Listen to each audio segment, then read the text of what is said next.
Capítulo 41. Manifestaciones personales de Dios. El Padre Eterno y su Hijo Jesucristo. En tiempos modernos. Una dispensación nueva. En el año de nuestro Señor 1820 vivía en Manchester, condado de Ontario, estado de Nueva York, un respetable ciudadano llamado José Smith. Su familia se componía de su esposa y 9 hijos. El tercer varón y cuarto hijo de la familia era José Smith, hijo, que en la época de referencia, había entrado en los 15 años de edad. En el año ya citado surgió en Nueva York y los estados circunvecinos una ola de intensa agitación sobre asuntos religiosos, y los ministros de las numerosas sectas rivales se esforzaron con celo extraordinario para ganar conversos a sus congregaciones respectivas. Esta vehemente excitación surtió un profundo efecto en el joven José, y se sintió particularmente perplejo y turbado por el espíritu de confusión y contención que se manifestaba en todo aquello. En vista de que nuestro tema presente se relaciona con él en forma particular, y considerando la trascendental importancia de su testimonio al mundo, citamos enseguida su propio relato de lo que aconteció. Durante el segundo año de nuestra residencia en Manchester, surgió en la región donde vivíamos una agitación extraordinaria sobre el tema de la religión. Empezó entre los metodistas, pero pronto se generalizó entre todas las sectas de la comarca. En verdad, pareció conmover toda la región, y grandes multitudes se unían a los diferentes partidos religiosos, ocasionando no poca agitación y división entre la gente, pues unos gritaban, «He aquí», y otros, «He allí». Unos contendían a favor de la fe metodista, otros a favor de la presbiteriana y otros a favor de la bautista. Porque a pesar del gran amor expresado por los conversos de estas varias creencias al tiempo de su conversión, y del gran celo manifestado por los clérigos respectivos que activamente suscitaban y propagaban este cuadro singular de sentimientos religiosos, a fin de lograr convertir a todos, como se complacían en decir, pese a la secta que fuere, sin embargo, cuando los convertidos empezaron a dividirse, yéndose unos con este partido y otros con aquel, se vio que los supuestos buenos sentimientos, tanto de los sacerdotes como de los prosélitos, eran más bien fingidos que verdaderos, porque siguió una escena de grande confusión y malos sentimientos, sacerdote contendiendo con sacerdote y prosélito con prosélito, de modo que toda esa buena voluntad del uno para con el otro, si alguna vez la abrigaron, ahora se perdió completamente en una lucha de palabras y contienda de opiniones. Para entonces yo había entrado en los 15 años. La familia de mi padre se convirtió a la fe presbiteriana, y 4 de ellos ingresaron a esa iglesia, a saber, mi madre Lucy, mis hermanos Hiram y Samuel Harrison, y mi hermana Sofronia. Durante esta época de tanta agitación, invadieron mi mente una seria reflexión y grande inquietud, pero no obstante la intensidad de mis sentimientos, que a menudo eran punzantes, me conservé apartado de todos estos grupos, aunque concurría a sus respectivas juntas cada vez que la ocasión me lo permitía. Con el transcurso del tiempo llegué a favorecer un tanto la secta metodista, y sentí cierto deseo de unirme a ella, pero era tanta la confusión y contención entre las diferentes denominaciones, que era imposible que una persona tan joven como yo, y sin ninguna experiencia en cuanto a los hombres y las cosas, llegase a una determinación precisa sobre quién tendría razón y quién no. Tan grande e incesante eran el clamor y alboroto, que a veces mi mente se agitaba en extremo. 393. Los presbiterianos estaban decididamente en contra de los bautistas y los metodistas, y se valían de toda la fuerza del razonamiento o la sofistería para demostrar los errores de estos, o cuando menos, hacer creer a la gente que estaban en error. Por otra parte, los bautistas y metodistas, a su vez, se afanaban con el mismo celo para establecer sus propias doctrinas y refutar las demás. En medio de esta guerra de palabras y tumulto de opiniones, a menudo me decía a mí mismo, ¿qué se puede hacer? ¿Cuál de todos estos partidos tiene razón, o están todos en error? Si uno de ellos es verdadero, ¿cuál es, y cómo podré saberlo? Agobiado bajo el peso de las graves dificultades que provocaban las contiendas de estos partidos de religiosos, un día estaba leyendo la epístola de Santiago, primer capítulo y 5º versículo, que dice, si alguno de vosotros tiene falta de sabiduría, pídala a Dios, el cual da a todos abundantemente, y sin reproche, y le será dada. Ningún pasaje de las Escrituras jamás penetró el corazón de un hombre con más fuerza que en esta ocasión el mío. Pareció introducirse con inmenso poder en cada fibra de mi corazón. Lo medité repetidas veces, sabiendo que si alguien necesitaba sabiduría de Dios, esa persona era yo, porque no sabía qué hacer, y menos que pudiera obtener mayor conocimiento del que hasta entonces tenía, jamás llegaría a saber, porque los maestros religiosos de las diferentes sectas interpretaban los mismos pasajes de las escrituras de un modo tan distinto, que destruía toda esperanza de resolver el problema recurriendo a la Biblia. Finalmente llegué a la conclusión de que tendría que permanecer en tinieblas y confusión, o, de lo contrario, hacer lo que Santiago aconsejaba, esto es, pedir a Dios.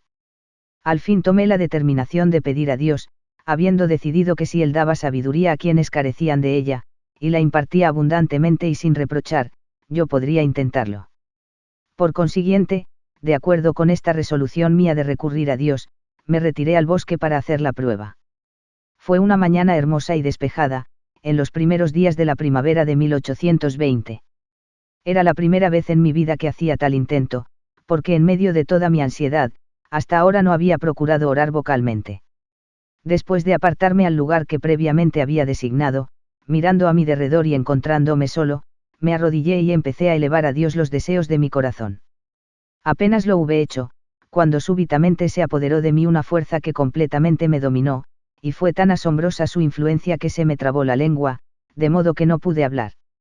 Una espesa niebla se formó alrededor de mí, y por un tiempo me pareció que estaba destinado a una destrucción repentina.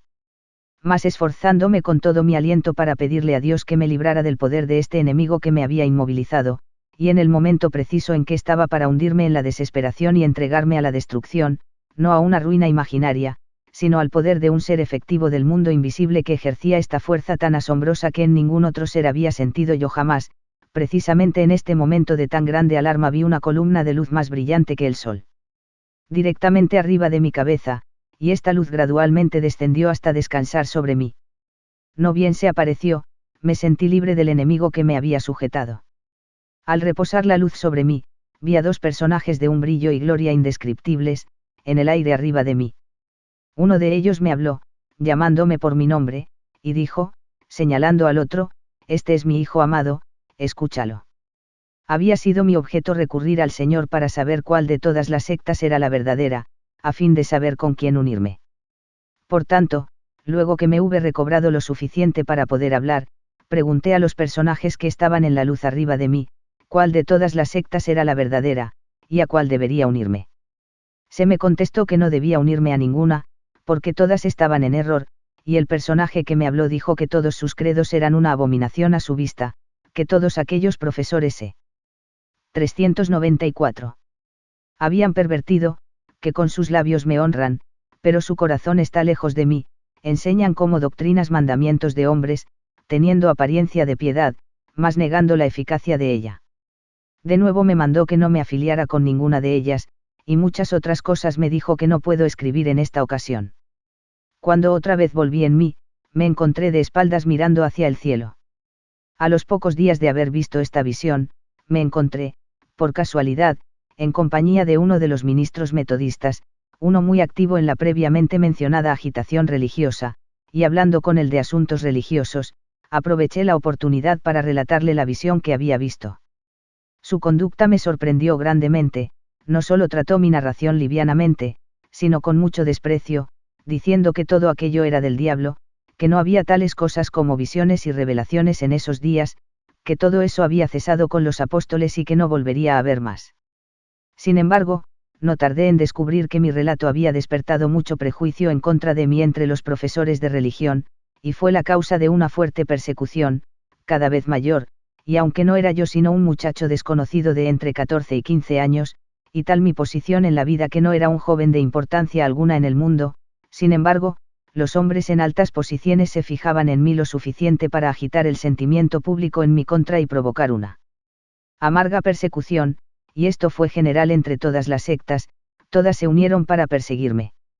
En aquel tiempo me fue motivo de seria reflexión, y frecuentemente lo ha sido desde entonces, cuán extraño que un muchacho desconocido de poco más de 14 años, y además, uno que estaba bajo la necesidad de ganarse un escaso sostén con su trabajo diario, fuese considerado persona de importancia suficiente para llamar la atención de los grandes personajes de las sectas más populares del día, y a tal grado que suscitaba en ellos un espíritu de la más rencorosa persecución y vilipendio.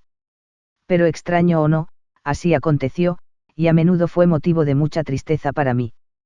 Sin embargo, no por esto dejaba de ser un hecho el que yo hubiera visto una visión. Se me ha ocurrido desde entonces que me sentía igual que Pablo, cuando presentó su defensa ante el rey Agripa y refirió la visión en la que vio una luz y oyó una voz. Mas con todo, fueron pocos los que lo creyeron, unos dijeron que estaba mintiendo, otros, que estaba loco, y se burlaron de él y lo vituperaron. Pero nada de esto destruyó la realidad de su visión.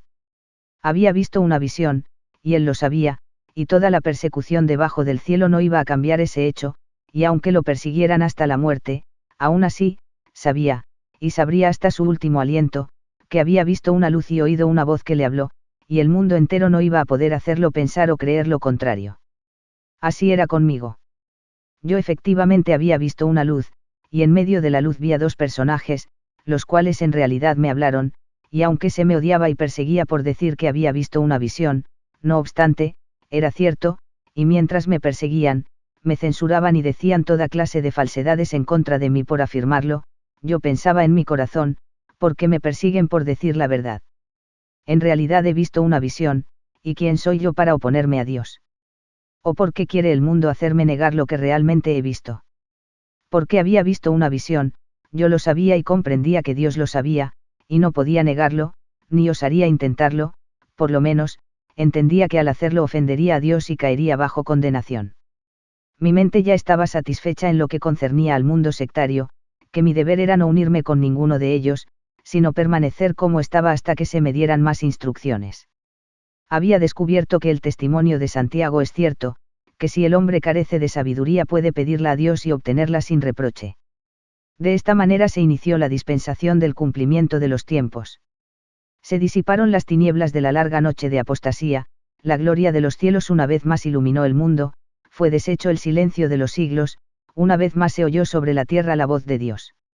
En la primavera del año 1820 vivía un ser mortal, un joven sin cumplir aún los 15 años de edad, que sabía, como saber que estaba vivo, que era tan falso, en relación con el Padre, así como con el Hijo, el entonces corriente concepto humano de que Dios era una esencia incorpórea, algo que no tenía forma definitiva. 395. Ni substancia tangible, como incomprensibles los credos que expresaban tal concepto.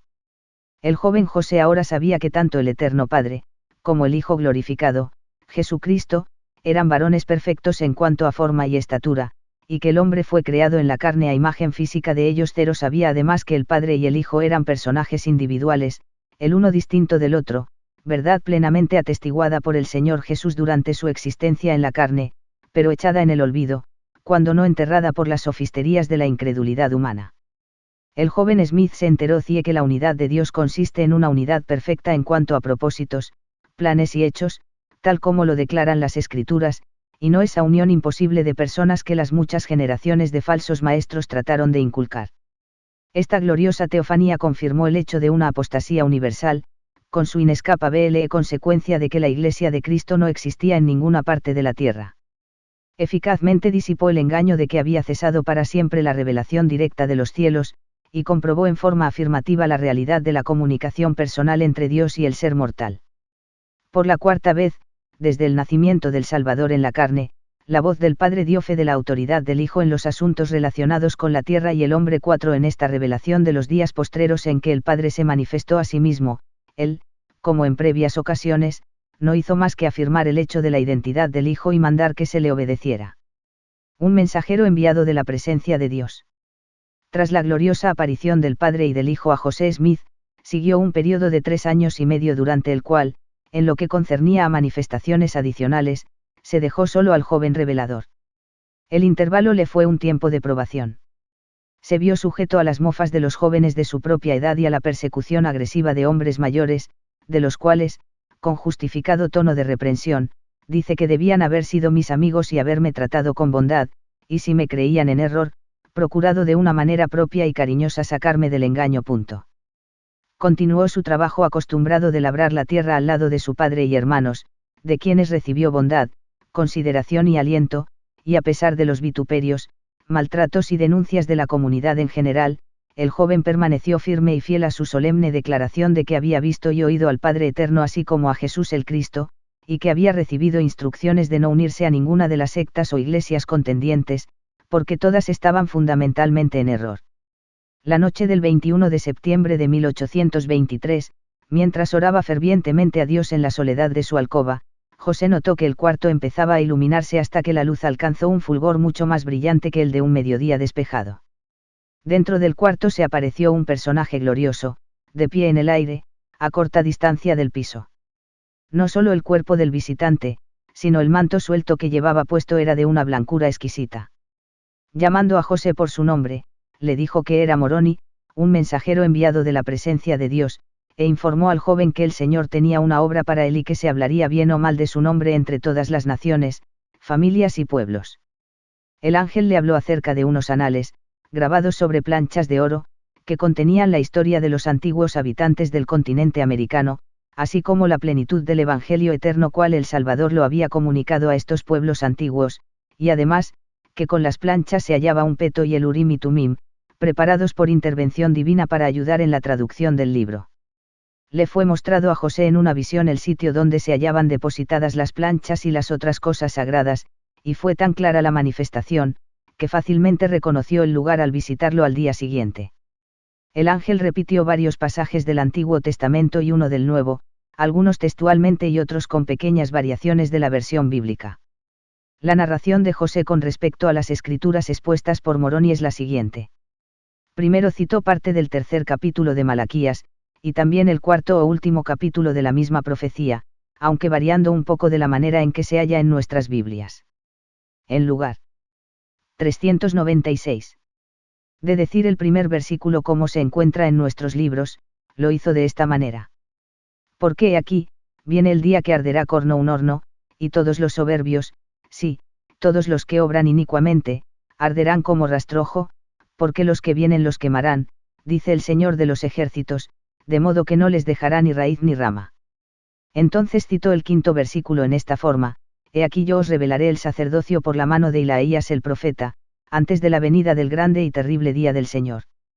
También expresó el siguiente versículo de otro modo: Y él plantará en el corazón de los hijos las promesas hechas a los padres, y el corazón de los hijos se volverá a sus padres.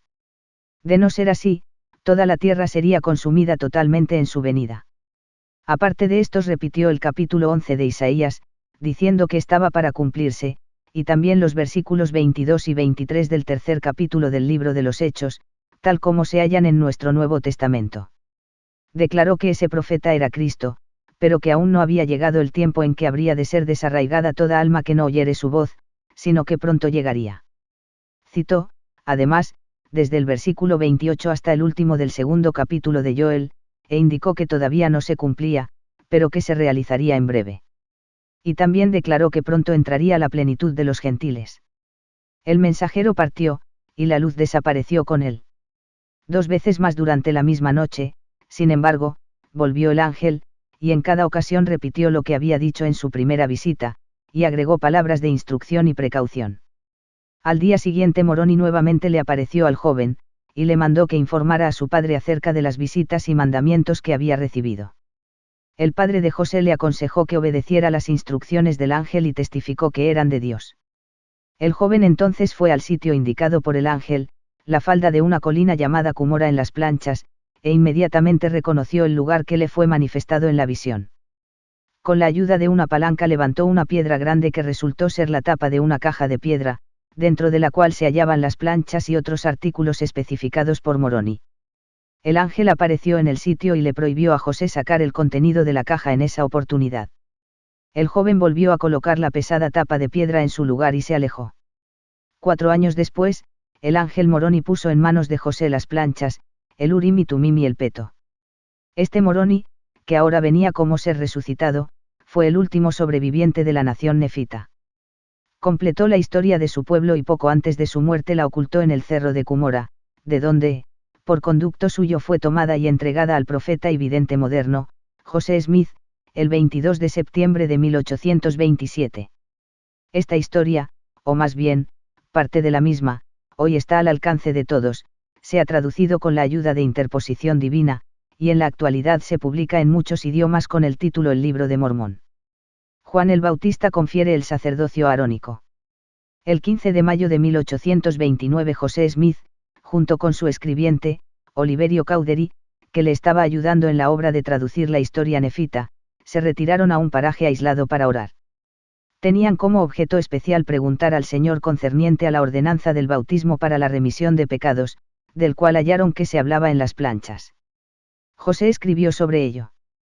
Mientras en esto nos hallábamos, orando e implorando al Señor, descendió un mensajero del cielo en una nube de luz, y habiendo puesto sus manos sobre nosotros, nos ordenó, diciendo: Sobre vosotros, mis consiervos, en el nombre del Mesías confiero el sacerdocio de Aarón, el cual tiene las llaves del ministerio de ángeles, y del evangelio de arrepentimiento, y del bautismo por inmersión para la remisión de pecados, y este sacerdocio nunca más será quitado de la tierra, hasta que los hijos de Leví de nuevo ofrezcan al Señor un sacrificio en justicia. 397. El visitante angélico declaró que se llamaba Juan, el mismo que es conocido como Juan el Bautista en el Nuevo Testamento, y que había efectuado la ordenación de los dos jóvenes bajo la dirección de Pedro, Santiago y Juan, poseedores de las llaves del sacerdocio mayor o de Melquisedec. Explicó que el sacerdocio arónico no tenía el poder de imponer las manos para comunicar el don del Espíritu Santo, pero anunció que más tarde se conferiría el sacerdocio mayor, en el cual estaba comprendido este poder. De acuerdo con su mandato expreso, José bautizó a Oliverio por inmersión en el agua, y este a su vez bautizó a José. Pedro, Santiago y Juan confieren el sacerdocio de Melquisedec. Poco después de recibir esta ordenación del sacerdocio menor o arónico, los principales apóstoles de la antigüedad, Pedro, Santiago y Juan, visitaron a José Smith y Oliverio Cowdery, y les confirieron el sacerdocio de Melquisedec y la ordenación del santo apostolado. En una revelación posterior el Señor Jesús particularmente afirmó que las ordenaciones respectivas se efectuaron de acuerdo con su voluntad y mandamiento. Y he enviado a este Juan para conferiros, mis siervos, José Smith, hijo, y Oliverio Cowdery, el primer sacerdocio que habéis recibido, para que fueseis llamados y ordenados como lo fue Aarón. Y también con Pedro, Santiago y Juan, los cuales os mandé, por quienes os ordené y confirmé apóstoles y testigos especiales de mi nombre para que llevéis las llaves de vuestro ministerio y de las mismas cosas que les revelé a ellos, a quienes he dado las llaves de mi reino y una dispensación del Evangelio para los últimos tiempos, y para el cumplimiento de los tiempos, cuando juntaré en una todas las cosas, tanto las que están en los cielos como en la tierra. Establecimiento de la Iglesia de Jesucristo de los Santos. De los últimos días.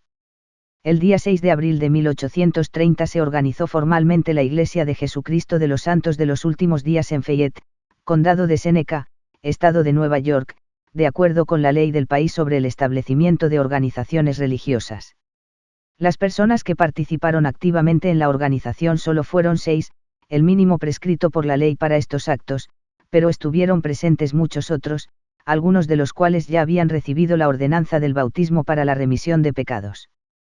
Previamente, en una revelación dada a José Smith, el Señor había designado el día en que había de efectuarse la organización, y también había dado a conocer su sistema de gobierno para la Iglesia, con instrucciones detalladas sobre las condiciones requeridas para los que quisieran ingresar como miembros, sobre la naturaleza indispensable del bautismo por inmersión y la manera precisa en que habría de administrarse la ordenanza iniciadora, el modo de confirmar miembros de la Iglesia a los creyentes bautizados, los deberes de los élderes, presbíteros, maestros y diáconos de la Iglesia, la manera exacta de proceder en la administración del sacramento de la Cena del Señor, el orden de la disciplina de la Iglesia y el método de hacer el traslado de los miembros de una rama a otra. Uno se invitó a los conversos bautizados, presentes en la organización, a que expresaran su aceptación o repudiación de José Smith y Oliverio Cowdery en calidad de élderes de la Iglesia, y tras el voto unánime afirmativo, se efectuó la ordenación de estos dos hombres con el puesto de primero y segundo élder,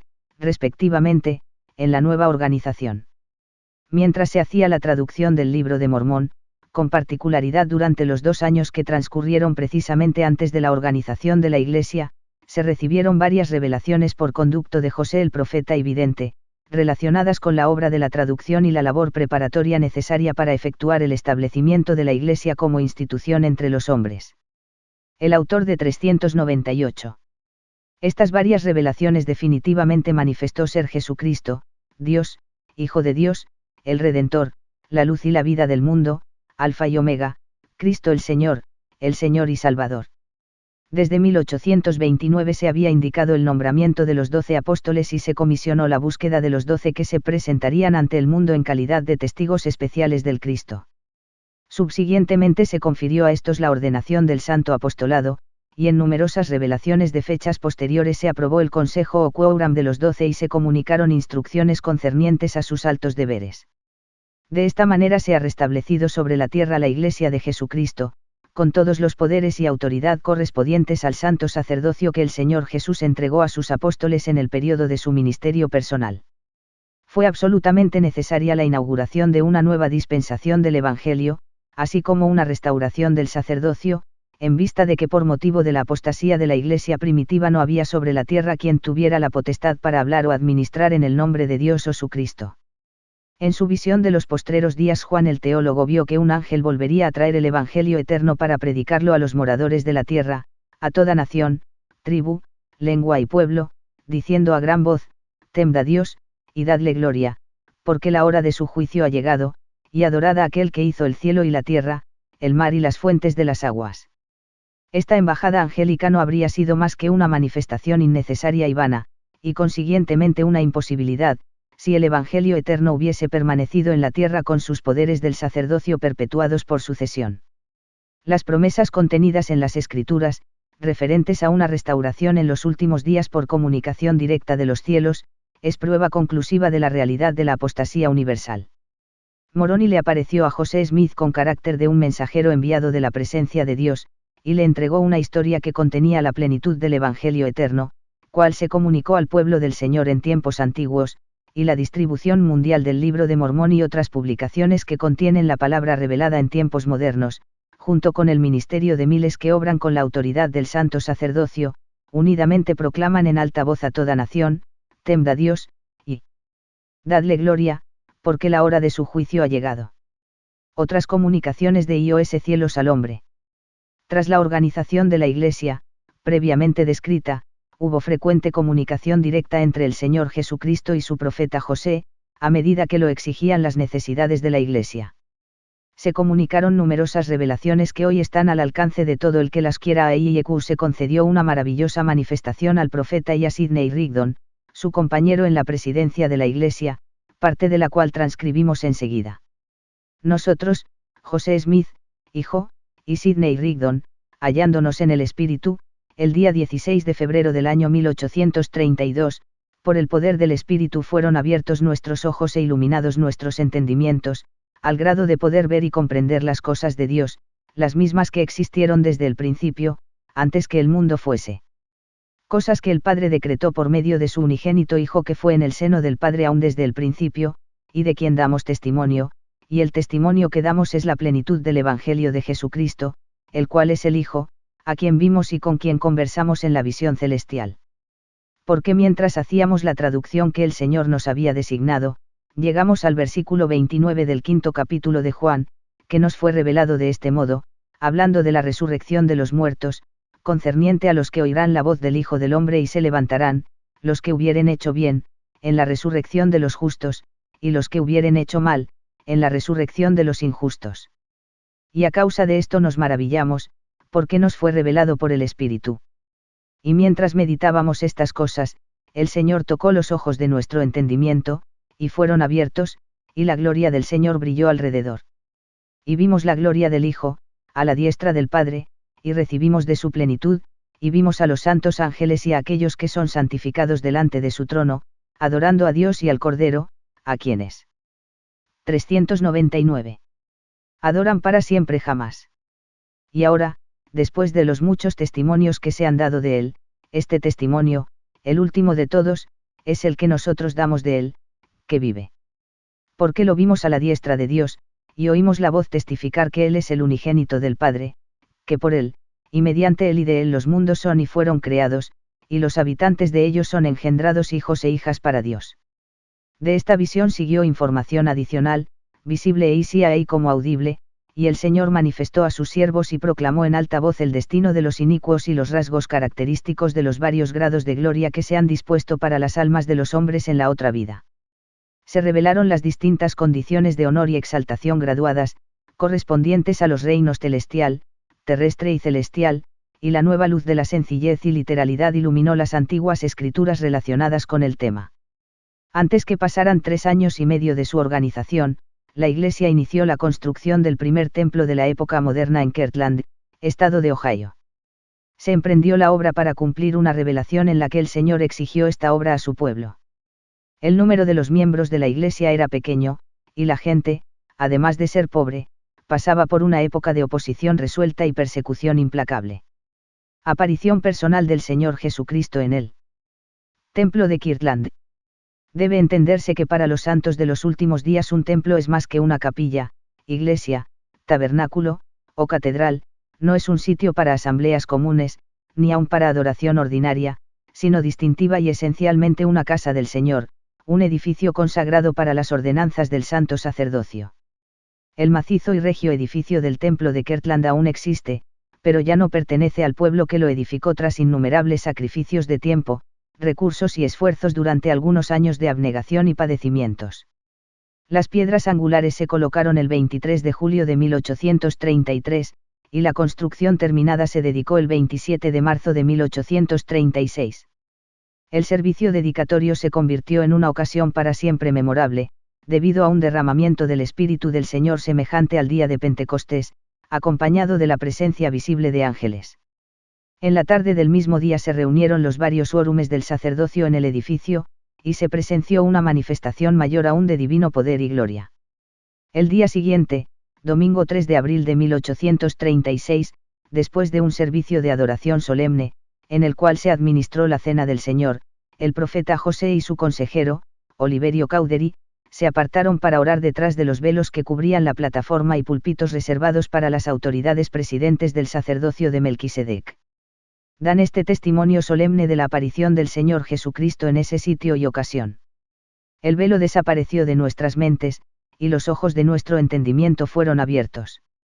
Vimos al Señor sobre el barandal del púlpito, delante de nosotros, y debajo de sus pies había una obra pavimentada de oro puro del color del ámbar. Sus ojos eran como una llama de fuego, el cabello de su cabeza era blanco como la nieve pura, su semblante brillaba más que el resplandor del sol, y su voz era como el sonido de muchas aguas, sí, la voz de Jehová que decía: soy el principio y el fin, soy el que vive, el que fue muerto, soy vuestro abogado con el Padre. He aquí, vuestros pecados os son perdonados, os halláis limpios delante de mí, por tanto, alzad la cabeza y regocijaos. Regocíjense los corazones de vuestros hermanos, así como los corazones de todos los de mi pueblo que con su fuerza han construido esta casa en mi nombre. Porque he aquí, he aceptado esta casa, y mi nombre estará aquí, y me manifestaré a mi pueblo en misericordia en esta casa. Sí, me revelaré a mis siervos y les hablaré por mi propia voz, si mi pueblo guarda mis mandamientos y no profana esta santa casa. Sí, los corazones de miles y decenas de miles se regocijarán en gran manera a causa de las bendiciones que han de derramarse y la investidura que mis siervos han recibido en esta casa. La fama de esta casa se extenderá hasta los países extranjeros, y este es el principio de las bendiciones que se derramarán sobre la cabeza de los de mi pueblo. Así sea. Amén. 400. Después que el Salvador se retiró, visitaron a los 2 profetas terrenales otros seres glorificados, cada uno de los cuales había ministrado sobre la tierra con carácter de siervo especialmente comisionado de Jehová, y ahora venía para conferir la autoridad de su nombramiento particular a José y Oliverio, y de este modo unir en la Iglesia restaurada de Cristo todos los poderes y autoridades de dispensaciones antiguas, lo cual señala la última y mayor dispensación de la historia. Leamos su testimonio. Concluida esta visión, los cielos de nuevo nos fueron abiertos, y se nos manifestó Moisés, y nos entregó las llaves de la congregación de Israel de las 4 partes de la tierra, y de la conducción de las 10 tribus del país del norte.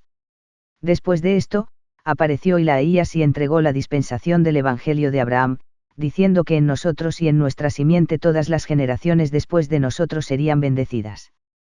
Terminada esta, otra visión grande y gloriosa se desplegó ante nosotros, porque Isaías el profeta, que fue llevado al cielo sin gustar la muerte, vino ante nosotros, y dijo: he aquí ha llegado el tiempo preciso anunciado por boca de Malaquías, el cual testificó que él, Isaías, sería enviado antes que llegara el día grande y terrible del Señor, para convertir el corazón de los padres a los hijos, y de los hijos a los padres, para que el mundo entero no fuera herido con una maldición, Por tanto se entregan en vuestras manos las llaves de esta dispensación, y por esto podréis saber que el día grande y terrible del Señor está cerca, sí, a las puertas. Gloriosamente ha efectuado el Señor un cumplimiento de las promesas anunciadas por boca de sus santos profetas en edades pasadas. Se ha restaurado el Evangelio con todas sus bendiciones y privilegios anteriores, conferido de nuevo el santo sacerdocio con la autoridad para obrar en el nombre de Dios, restablecido la Iglesia que lleva su nombre y está fundada sobre la roca de la revelación divina, y proclamado el mensaje de salvación a todas las naciones, familias, lenguas y pueblos. A pesar de la persecución, así de las turbas como la que ha sido sancionada judicialmente, no obstante los ataques, expulsiones y asesinatos, la Iglesia se ha desarrollado con maravillosa rapidez y fuerza desde el día de su organización. José y su hermano Hiram, profeta y patriarca de la Iglesia, respectivamente, fueron cruelmente asesinados y murieron como mártires de la verdad en Carthage, estado de Illinois, el 27 de julio de 1844. Sin embargo, el Señor levantó a otros para que los sucedieran, y el mundo aprendió en parte, y aún llegará a saber sin ninguna duda, que la Iglesia milagrosamente establecida en estos postreros días no es la Iglesia de José Smith ni de ningún otro hombre, sino verdadera y literalmente la Iglesia de Jesucristo. El Señor ha continuado revelando su voluntad por medio de profetas, videntes y reveladores que Él sucesivamente ha escogido y nombrado para guiar a su pueblo, y la voz de revelación divina se escucha en la Iglesia hoy día. De acuerdo con lo estipulado en su revelado plan y constitución, la Iglesia es bendecida mediante el ministerio de profetas, apóstoles, sumos sacerdotes, patriarcas, setenas, élderes, obispos, presbíteros, maestros y diáconos. Nuevamente se disfrutan en gran abundancia los dones y bendiciones espirituales de lo pasado. Por conducto del sacerdocio restaurado se han dado al mundo nuevas escrituras que se rehieren principalmente a Wetaeres y act ñae igual a, actuales relacionados con los fines de Dios, las cuales, sin embargo, iluminan y aclaran con sencillez las escrituras antiguas, y además, en lo futuro han de conocerse otras escrituras. Los miembros de la Iglesia unidamente proclaman: creemos todo lo que Dios ha revelado, todo lo que actualmente revela, y creemos que aún revelará muchos grandes e importantes asuntos pertenecientes al reino de Dios. El recogimiento predicho de Israel, de su larga dispersión, se está llevando a cabo de acuerdo con la comisión que el Señor ha dado por conducto de Moisés. El monte de la casa de Jehová ya se ha establecido como cabeza de montes y correrán a él todas las naciones, y mientras tanto los élderes de la Iglesia van entre los pueblos de la tierra proclamando: venid, y subamos al monte de Jehová, a la casa del Dios de Jacob, y nos enseñará sus caminos, y caminaremos por sus sendas. Porque de Sión saldrá la ley, y de Jerusalén la palabra de Jehová.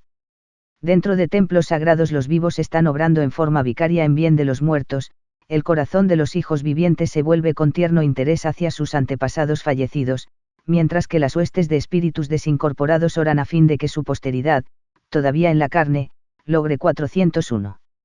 El éxito en la obra de su salvación. El Evangelio Salvador se ofrece gratuitamente a todos, porque así lo ha mandado su autor. Utilizando todas las vías de comunicación, y mediante el ministerio personal de millares de hombres investidos con el santo sacerdocio, enviados por la Iglesia, este Evangelio del Reino se predica hoy en todo el mundo. Cuando se haya cumplido este testimonio entre todas las naciones, entonces vendrá el fin, y las naciones de la tierra verán al Hijo del Hombre que viene en las nubes del cielo, con poder y grande gloria. Notas al capítulo 41. 1. La dispensación del cumplimiento de los tiempos. Lo que conviene saber es qué significa el cumplimiento de los tiempos, o su extensión y autoridad.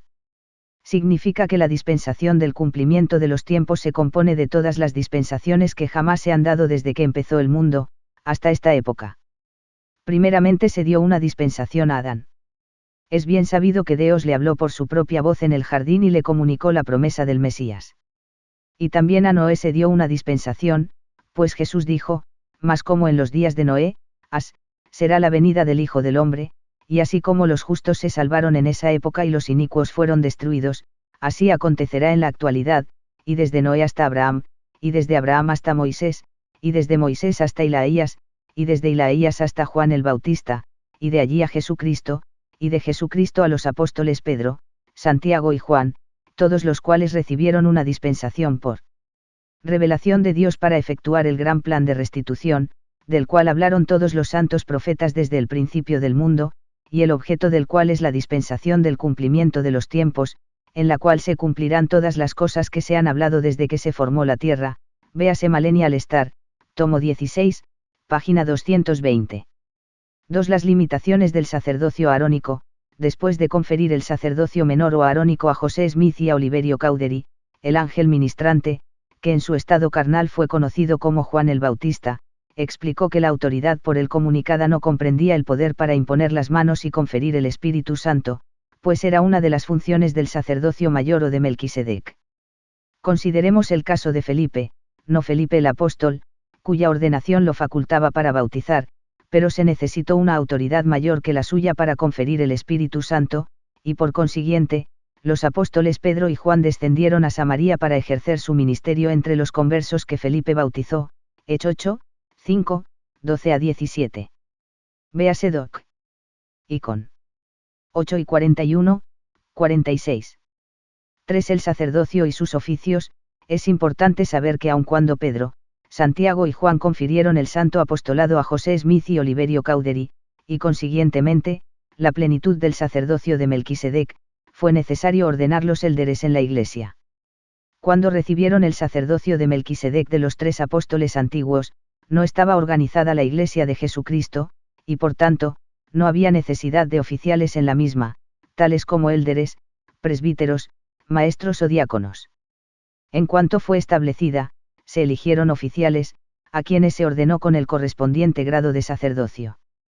Además, se observó el principio de común acuerdo en el manejo de los asuntos de la Iglesia en este primer paso, cuando los miembros votaron para apoyar a los hombres nombrados a posiciones oficiales, y ha continuado como regla de la Iglesia hasta el día de hoy. También es pertinente indicar que al conferir el sacerdocio arónico a José y a Oliverio, Juan el Bautista no los ordenó con el oficio de presbítero, maestro o diácono. En el sacerdocio arónico están comprendidos estos 3 oficios, así como los de élder, 70, sumo sacerdote, etc. en el de Melquisedec. Léase Doc. Icon. 20, 38-67, Artículos de Fe, capítulo 11. 4 templos modernos. La graciosa promesa del Señor, hecha en el templo de Kirtland, de aparecer a sus siervos en ocasiones futuras y hablarles por su propia voz, con la condición de que el pueblo guardara sus mandamientos y no profanara su santa casa, por ningún motivo quedó abrogada ni perdida cuando los santos de los últimos días se vieron obligados por la fuerza a abandonar el templo de Kirtland. El pueblo se vio compelido a huir ante la furia de la persecución de las chusmas. 402. Pero en breve emprendieron la erección de otro santuario más espléndido en Nauvoo, estado de Illinois, del cual también fueron desalojados por las turbas tumultuosas. La Iglesia ha edificado 4 grandes templos en los valles de Utah, cada uno más espléndido que el anterior, y en estas casas santas continúan sin interrupción las sagradas ordenanzas correspondientes a la salvación y exaltación de los vivos así como de los muertos.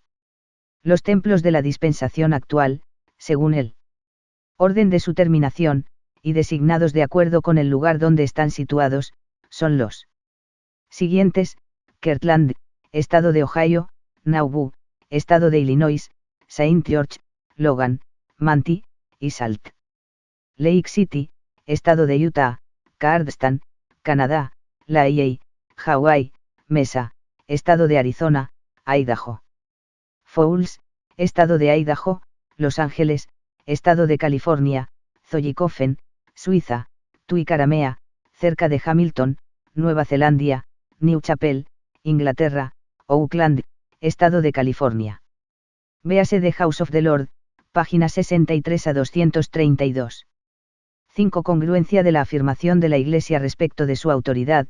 Son notables las pruebas del orden y sistema, en lo que respecta a la restauración de la autoridad para oficiar en las funciones particulares del sacerdocio, y sirven para comprobar la validez perpetua, aún más allá de la tumba, de las ordenaciones autorizadas que se hacen en la tierra.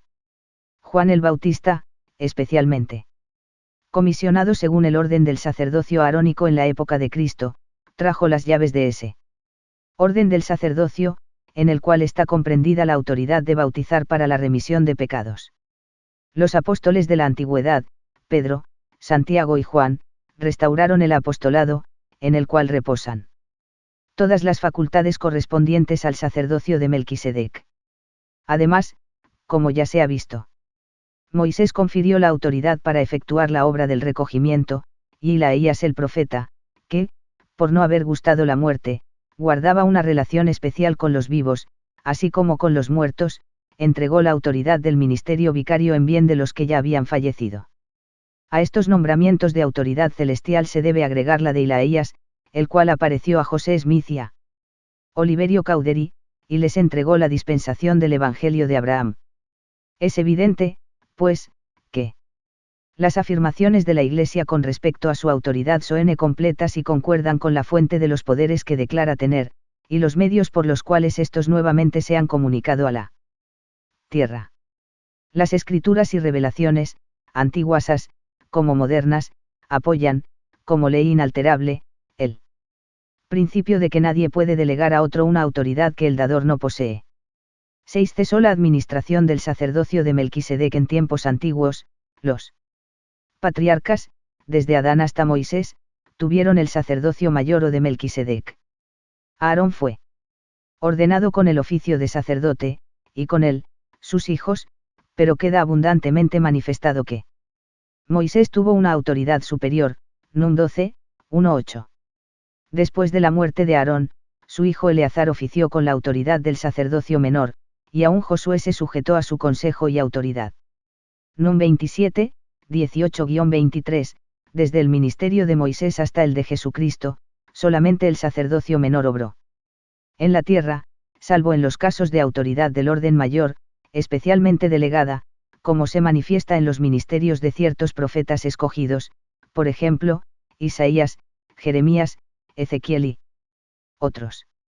Es evidente que estos profetas, videntes y reveladores fueron comisionados individual y especialmente, pero parece que no tuvieron la autoridad para llamar y ordenar sucesores, porque en su época no existía el sacerdocio mayor en una condición organizada, con sus órumes debidamente instituidos.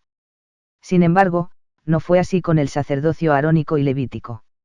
Las revelaciones de los postreros días aclaran este asunto en forma particular. Véase Doc. Icon.